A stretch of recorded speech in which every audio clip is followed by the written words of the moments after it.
Yeah, I think the future of America is being built by quiet innovators.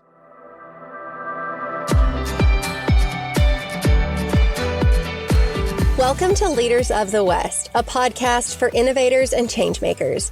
I'm your host, Jessie Jarvis, the founder of the West, and I'm sitting down with agriculturalists, entrepreneurs, executives, and everyone in between with the goal of digging into the strategies, mindsets, and lessons that have been crucial to the success of ag and Western. Whether you're carrying on the next generation of your family's operation, starting something from scratch, or determined to climb up the leadership ladder, we're going to inspire you to continue to dream big, growing not just you, but the future of agriculture and Western as a whole. Let's go.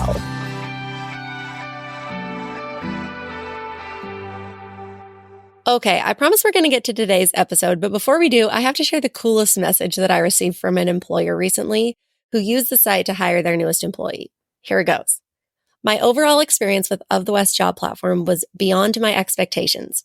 We received over 70 applications for our hiring position and ended up interviewing multiple amazing candidates. We also had an abundance of valuable candidates apply for our internship position as well. Of the West is a great online portal for candidates to search for jobs and for recruiters to find the best talent available in the industry. Thank you, Of the West. Rodeo Life Magazine. Oh my gosh, you guys. So now I'm going to ask you, if you're an employer and you haven't used the site yet, what are you waiting for? The process is easy, it's affordable, and you have the potential to reach some really great candidates who love ag and the Western way of life. And if you're not an employer, you might know of somebody who's looking for a new employee or looking for a new job or looking to connect with a freelancer or a contractor over on the directory. And your willingness to tell people about Of the West makes a massive impact on our business. That word of mouth stamp of approval is the business version of 24 karat gold. I kid you not. No form of marketing beats genuine word of mouth, and it does not go unnoticed. So thank you guys for sharing Of the West with all of your family and friends. We always appreciate it. And thank you to our valued employers for sending in those kinds of words about our platform. It is so appreciated.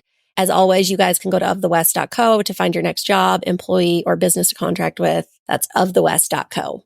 So happy to have you guys here for this week's episode. Today, we are sitting down with Mackenzie Burnett. She is one of 3 founders, so she's a co-founder of Ambrook. I'm sure you guys have heard of Ambrook before. I know I've gotten a ton of questions personally about Ambrook, and what it is an accounting and payment software that is built for the American agriculture industry. It is like the agriculture's version of QuickBooks, which is so incredible. Mackenzie comes from a family that is really rooted in public service. Both of her parents worked for USDA. And she is somebody who deeply cares about the financial and environmental security of agriculture producers. She has built and scaled other tech companies before.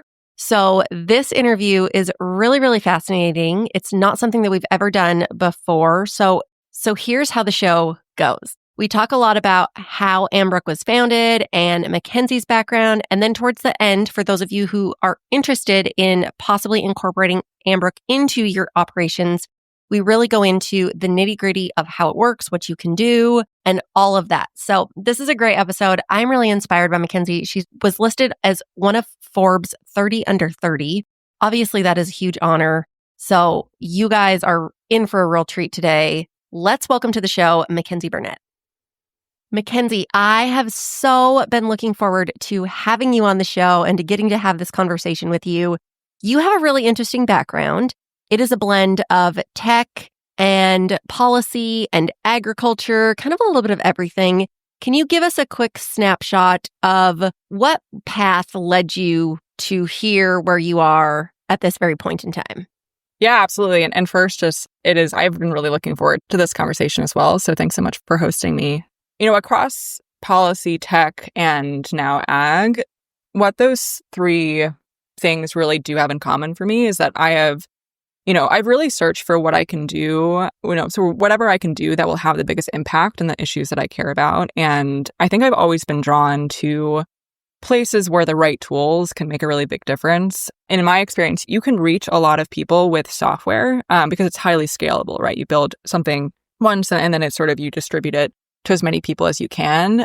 And it also means that you can reach a bunch of people at once. sometimes policy can be a good tool, especially when the goal, specifically is to create lasting change that helps real people. And sometimes policy is not a great tool, right? And so those pieces. I think ag is less of a tool, right? And more of an industry, obviously. But I really got into ag in a roundabout way. My parents are plant health specialists at the Department of Agriculture.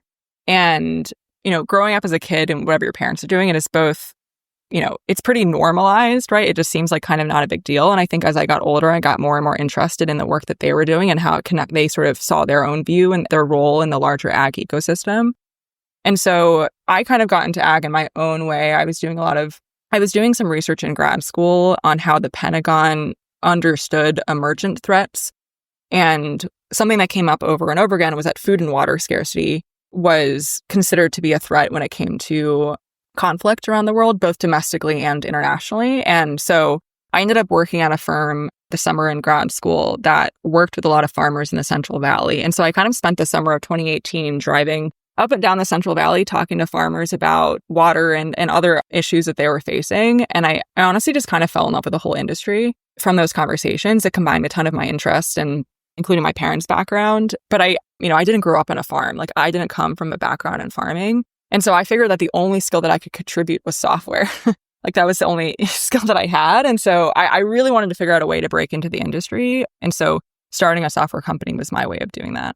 Well, and Ambrook is not the first software company that you have started. As we mentioned, obviously you've been in the background of policy and tech and now agriculture, but the tech space, you have created a different tech platform in the past. So what did that look like? And then where did Ambrook come into play? Yeah, totally. So the first company that I started was right out of college with a friend of mine. And it was kind of, again, a way for me to break into tech in general. I didn't grow up programming on computers or anything. I got really into that in college. And so it was interesting. We were building in the software infrastructure space. I think a big lesson for me from that was that it's really hard to build any company, but especially a startup where the pressure is really intense on the growth rate that you need to drive if you don't really care about your end customers. And I think that was a big lesson for me in coming in and working on Ambrook was I spent about 5 years between the time in which I sold that company and then started Ambrook, really wanting to make sure that I was sure about the industry that I was going into so that I could because you're going to sleep thinking about your customers' problems and you're waking up thinking about your customers' problems, right? That is really what you're doing all the time. And I think another thing that experience kind of taught me was that it was okay. And it kind of got my own jitters out about going to a space that's new. As long as you show up with curiosity, you're not afraid to ask dumb questions. There was just a lot I didn't know about the industry that my first company was in, but people are willing to tell you what they need and what they think if you're willing to show up and ask. With Ambrook, I think that honestly, that ethos has what's driven a lot of our, we're still really early, but I think what has driven some of our success so far, but also what's made it really fun is that literally are building financial tools that feel as though they were made by someone who sat at your kitchen table because we have like our first 10 customers, we literally like drove out, flew out, like just made our way and asked if we could show up to their operations. And we sat down on their kitchen tables and they just walked us through everything. We sat down and watched their whole setup in their office. We toured the fields and asked a bunch of questions with them. Yeah, I think my first company really taught me that was possible. And that gave me a lot of courage to do that the second time around. So you sell that previous company. What gave you the idea or what problem kind of presented itself? Because I can tell that you are a very solution-based person. You want to solve problems and build products that solve problems for people. So what problem did you really see when it came to developing a financial software for the world of agriculture? Yeah, totally. So I'll talk about the problem second. The first thing I'll kind of talk about is why I was even interested in doing that, because I think it does connect to the problem itself. And I grew up in a family, right, that really cared about stewarding the land and helping America prosper. Like my whole family's in public service, and that really means a lot to me. That's why I did research with the U.S. military, right? Really understanding like what, how we could build a more prosperous and resilient future for Americans. And so that was sort of the framing in which, the lens in which I was that's my search space, right? Is like, how do I work on problems that can do that? And we've talked about how software is a tool for that, can be a really good tool for that. But so before we wrote a line of code, we spoke with dozens of farmers and a bunch of other folks who are kind of in the agribusiness sort of adjacent area. And we kept on hearing the same pain point. We basically just asked, if you could wave a magic wand, if you had a team of software developers, like what would you have us work on? Like what sort of keeps you up at night? And I think the same thing that came out over and over again was paperwork. It was just that like they were like, we're drowning in paperwork. Like we're farming, but like it seems as though more and more, farming is paperwork. It's assistance forms, it's compliance, right? Regulatory, both on the federal and local levels. And above all, it's accounting. And one California grower told us, I remember, she said, if I could wave a magic wand, I'd finally understand my true cost of production. And that was kind of mind blowing to me because she is not, that was a pretty large operation. And so I think that insight actually eventually steered us away from building we had been building some one-off paperwork tools during the pandemic to help folks with their CFAP applications toward fixing more and more of the root problem, which is messy books and incomplete balance sheets. And so this is sort of connecting back, like how does accounting connect? I really do firmly believe that the work that we're doing is part of this Maslow's hierarchy of eventually what we want, right, is to help American family-run businesses become more profitable and resilient. And that starts by helping businesses stay independent and rooted. And underneath that, right, is like knowing your numbers, knowing what risks you can take, right? Knowing if you feel confident in passing on to the next generation. That is sort of how I kind of went from this abstract, talking to a bunch of people, understanding their problems. But at the end of the day, I didn't think that I was going to end up building accounting software, but I actually really do think that you connect the dots back and it is the root problem in a lot of things that people talk about. So this is kind of a loaded question, but I'm going to ask you this and then I'm going to answer for you. This is very opposite of a traditional podcast. But so do you have any accounting experience? And here you've built an accounting software. No, I did not have before this any accounting experience. Yeah. Okay. The reason I ask you that is because I think that there is still so much power in people worry when it comes to they have this idea of something that they want to do or something that they want to build, but they have this like sense of imposter syndrome of, well, how can I build an accounting software? I'm not an accountant. I have never been a CFO before or, for Of the West. I've never been in HR. I've never been in recruiting. Like I know nothing of that world, but you can still identify a problem. And if you are passionate enough about it and you truly want to solve that problem, there is room for you to learn and to ask those dumb questions that you mentioned earlier and to really like immerse yourself into, you can still get a full understanding. You don't have to have past experience in the field that you want to enter into. No, you don't. And I think this is where, kind of admitting what you can learn and also admitting what you don't know. This is why teams exist, right? Like we have a super competent team of folks who, huge range, like software, like folks who, MBAs, like folks who have done a ton of operational finance for other companies and for farms, folks who grew up in ranches, folks, who didn't grow up in any agricultural operation, and then a whole team of advisors, right? Like we have, in addition to working with a ton of producers, we've worked alongside a lot of bookkeepers and accountants and financial advisors and shown up at, the NAFBAF meetings of like 50 people who are all just nerdy about economics and finance, right? Like we have shown up over and over again. And at first they're like, who are these people? And now third year in, we're like grabbing for, So I think that absolutely, like, honestly, one of the biggest lessons or I think the biggest benefits of me kind of growing up, I would say kind of growing up in tech. So like my 20s we spent in the tech ecosystem is just that there is such a willingness for people to show up with a sense of curiosity. And, tech is kind of built from this ecosystem of outsiders. Like everyone is an outsider, like in tech, very few people kind of grow up in that industry. And so it has created this sense of like, I can do it. Like, even if I don't have a background in it, I can do it. And people cheer that on. And that I think is a really powerful ethos to be able to take with you. On the topic of being a startup, Ambrook's users, right? People in agriculture, they're not your typical startup audience. And I say that I'm not offending you guys by any means, our listeners, right? But like it takes a lot of trust in order for people in agriculture to want to do business with others. So if you are a startup, obviously for our listeners, that means that you are just in the beginning phases. So it is kind of difficult to get people to want to take a chance on you when they can't ask their neighbor down the road for that word of mouth recommendation. So how did you really focus on building trust with rural and ag-based communities? Yeah, honestly, I think it just takes showing up over and over again and earnestly listening. I think one of the common points of culture at Ambrook is that most people on the team consider themselves to be like lifelong learners. So we're not just trying to build software, right? We're trying to build a solution. And software is a tool. Tech is a tool to be able to build a solution for an industry that's the backbone of our country. It just honestly takes time. Like, it's been 5 years. And we just started advertising last year. And so, we've been working on our platform though for more than 4 years with producers. And so it takes asking better questions and not being afraid to say, like, we don't know, can you teach us? And I think that actually the benefit was that because me and my co-founders, one of my co-founders' older brothers was an organic dairy producer in Vermont. And I say was because it's a really tough industry, right? Like it is sort of, so we basically, I think that he came in with that understanding and had grown up kind of going and visiting his brother. But outside of that, it really took us showing up over and over again and being like, we don't know, like, can you show us? Can you teach us? Like, this is the skill set that we have. We know the skill set that you have. Like, can you help us kind of bridge that understanding? And I think that mindset is why we have been a platform that is so useful to producers, is because it's been built by producers, right? Like, we have alongside just had these design partners for a long time.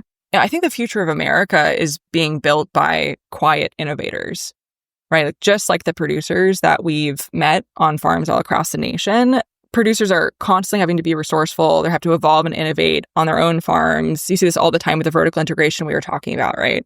That farms and ranches are pursuing just to stay in business. And so we've been working on this platform for a long time. And now that we've seen it work really well, we're excited to talk about it. Like, this is one of the first podcasts that I've really done talking about Ambrook. And again, it's been 5 years, right? Like, we just have not actually been quite loud outside of, I think, the marketing, but actually telling the story. We wanted to wait until we had a couple thousand producers on the platform and could tell real stories of success because we wanted to make sure it worked, right? Like, I don't want to be marketing something that doesn't work. Oh, I feel that so deeply. And I think that that's one of the reasons that, one, you guys have been as successful as you have been in the 5 years that you've been around, but also, two, just knowing that success moving into the future. And that's one of the things that really leads Of the West too, is we truly rely on user feedback. Like, when an employer sends us, hey, I love your site, but it would actually help me if A, B, and C worked this way. Mm-hmm. I send that to our developer team and they build A, B, and C to work this way, because we know that if one person has that, chances are there are more people who need that same functionality. And so I feel that same way. But I think that's one of the reasons is it's done so in building trust. Somebody on the other end of the program is using it, so they know how it's going to be used best in the way that they're using it, which is different than the way that we on the back end are doing it as well. And I think that, too, when it comes to taking feedback, people can kind of be hesitant about that because it tends to come in as constructive criticism, or, oh, if you're saying that A, B, and C needs to work this way, that means you don't like this, or that means I failed you. And like, they take it personally and make it an emotional thing. But man, I tell you what, I think there is so much power in being somebody who's able to take that feedback and really like use it to drive you and stoke the fire to continue to move forward. Oh, but we love feedback. If you are one of our customers listening to this, please, and you haven't given us feedback, write on it on the support chat.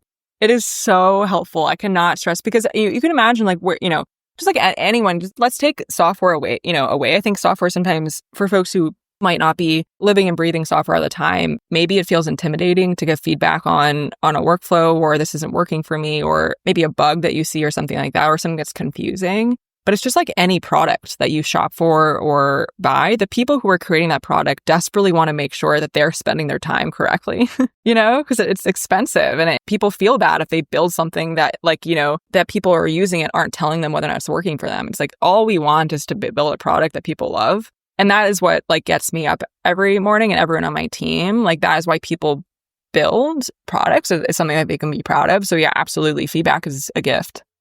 Oh, it totally is.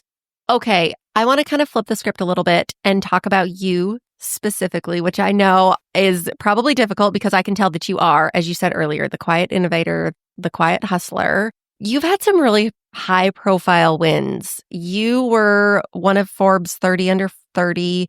You've built companies before, you've sold companies. You are very young in the space.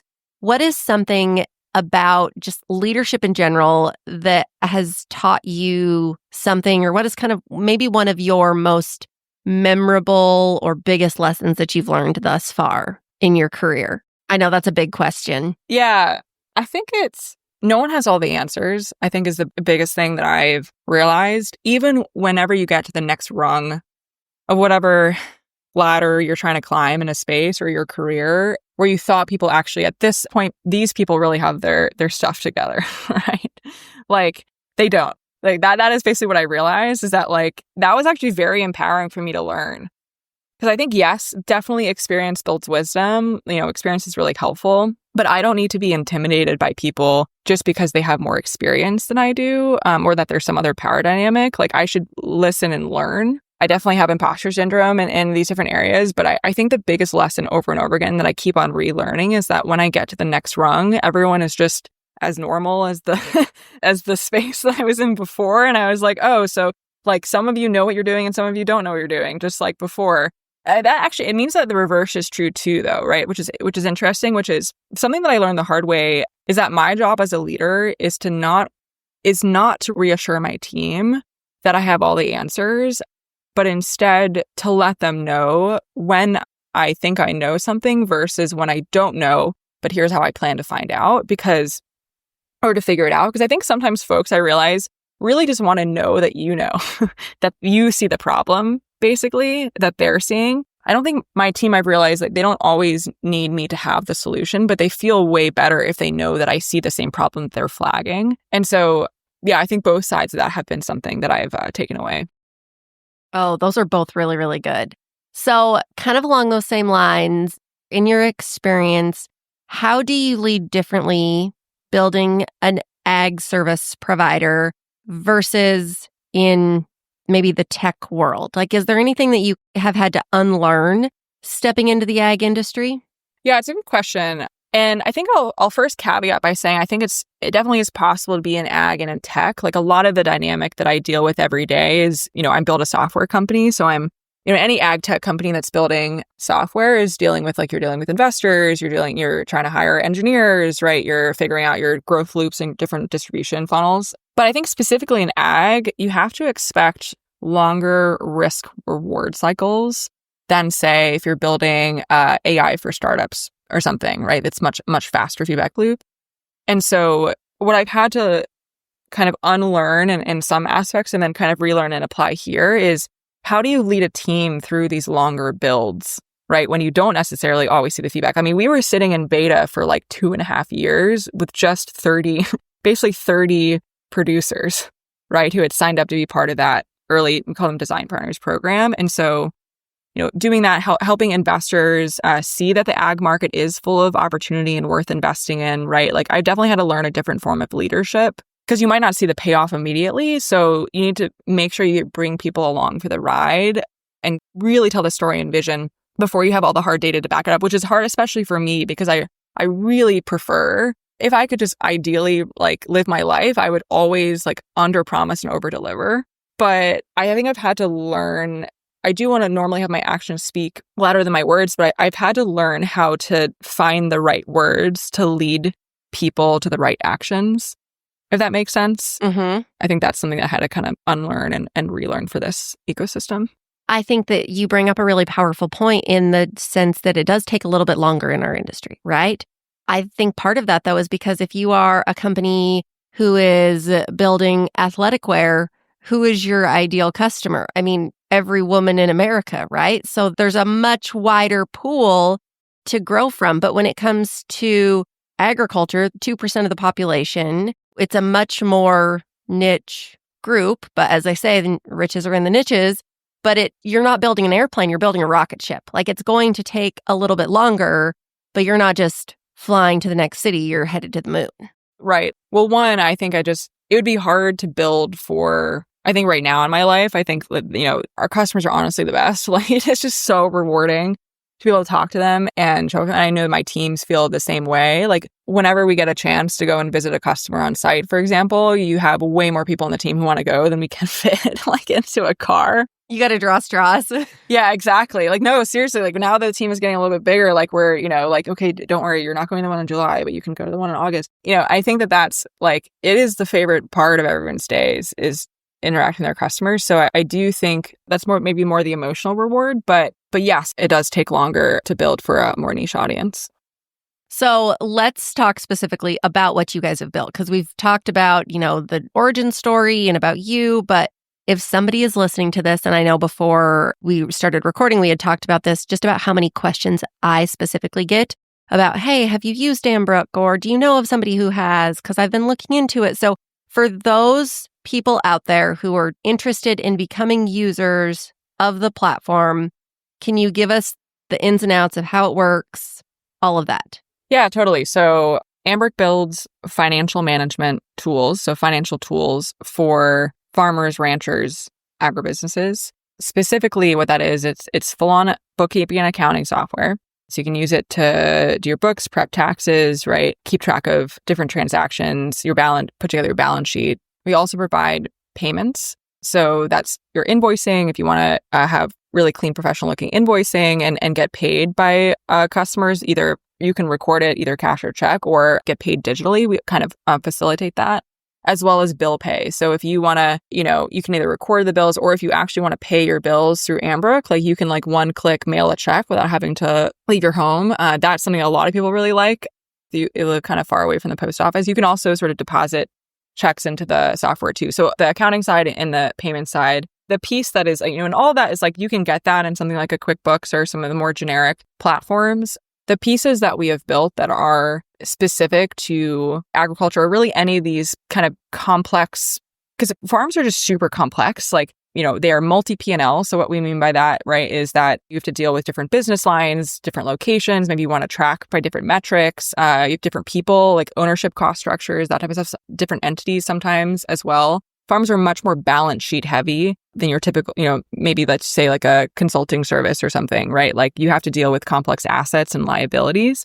And that is why it sometimes takes people a long time to put together their balance sheet. It is not because farmers aren't savvy on a lot of that stuff. It's just actually, this is a much more complex operation than your typical business in a lot of ways.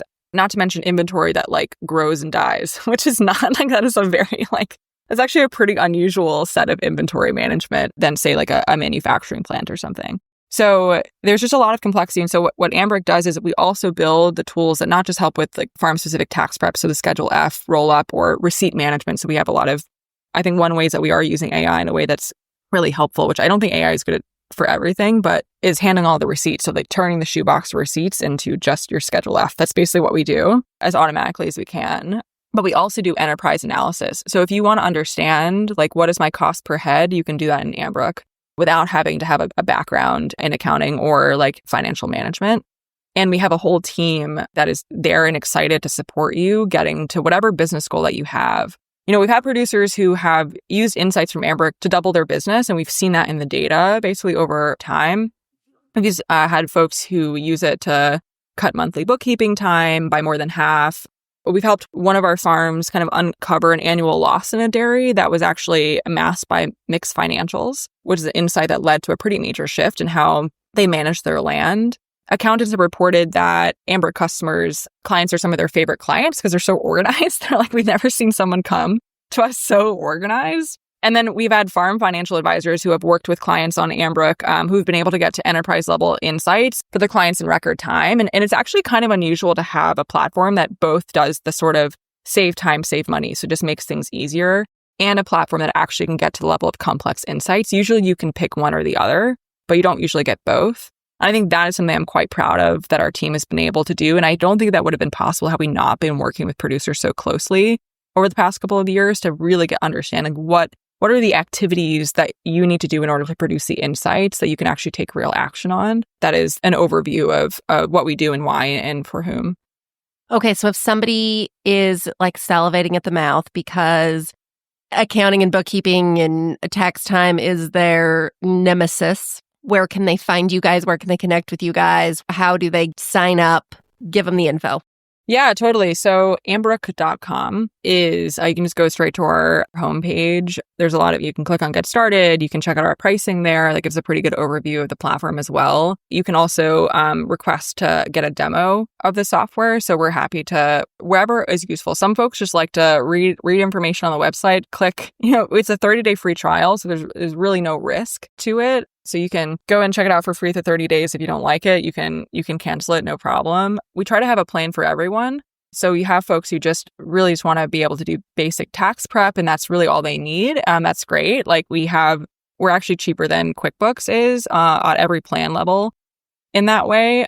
So you can have the entry level plan. And then we also had some folks who have actually requested to work with us for getting more out of their books, or for doing sort of more regular like business reviews and monthly reconciliations and that kind of stuff. And so we actually just launched a plan that can support that too. So really trying to do the full breadth of what people need. And one thing that we had mentioned off show is you are definitely built for agriculture, but it is not just for a farm or a ranch. You can be any kind of ag business and Ambrook still fits.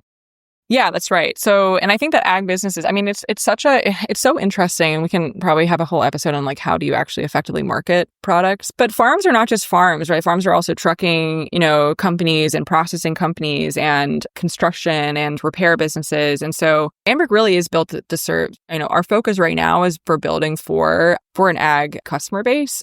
We've had some folks who have asked and sort of found us that, don't actually have any affiliation to farming. And I've asked if this could work for them. So that is an interesting early sort of development for what we're seeing. But we have built this product with farmers and ranchers in mind.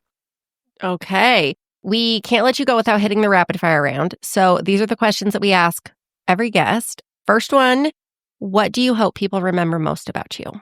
That I was there for them when they needed me. Oh, I like that. Okay. What is a non-negotiable in your life? Family time. If you were a professional athlete, what would your walk-up song be? I've actually thought about this before because one of the reasons why I live where I do is because I'm training to compete as an amateur boxer, and they actually do have walk-up songs in the pros for that. Wait. What? Okay, you're training to become an amateur boxer. When did you get into boxing? I know this is not a rapid answer, but we're all dying to know. I got into it a couple of years ago, actually, when I was in California, and honestly, I had extra time ahead of internship starting. And I was like, I've always wanted to learn how to box. And then I kind of just walked and I found the nearest facility, sort of gym close to me. I thought I was going into a Rumble, like one of those like group classes.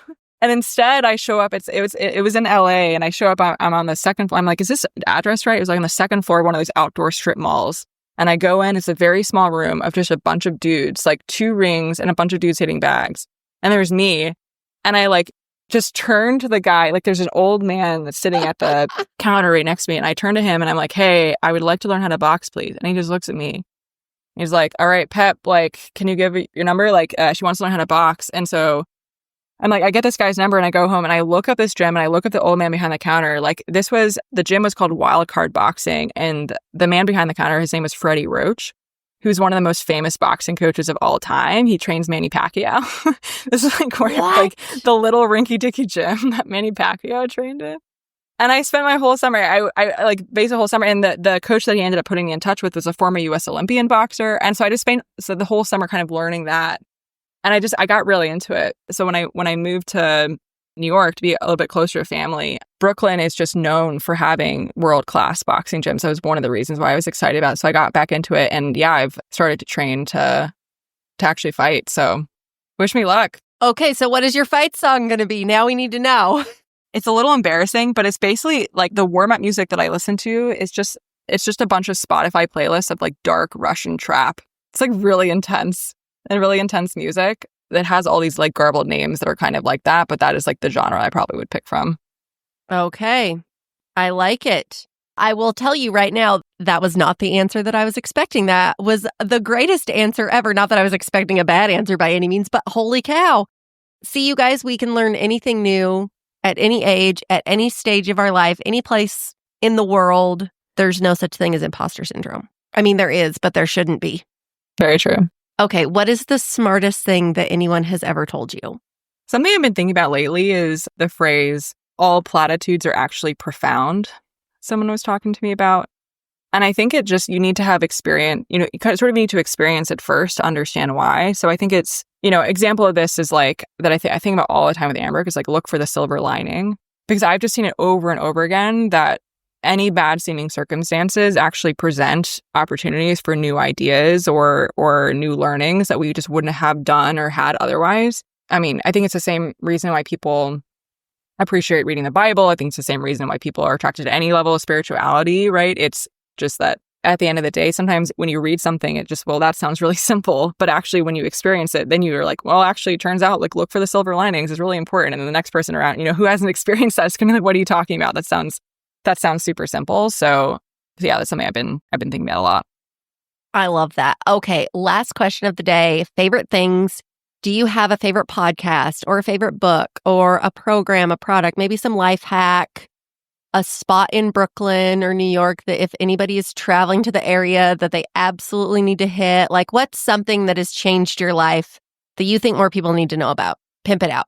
Well, there's too many spots in Brooklyn to recommend. So if people want that, seriously, just hit me up. I will give you a recommendation list if you're coming to New York. I think the essay that I have really fundamentally changed my life when I was first read it when I was 22 is The Inner Ring by C.S. Lewis.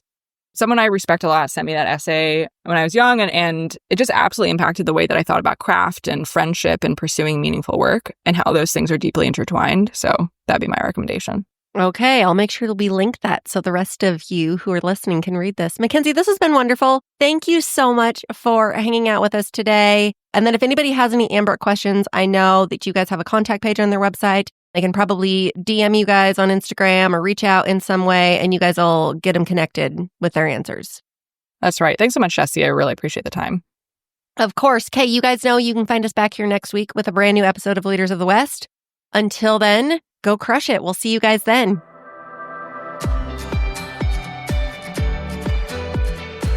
If you loved this episode, do us a favor and share it with someone else who might find just as much value in it as you did.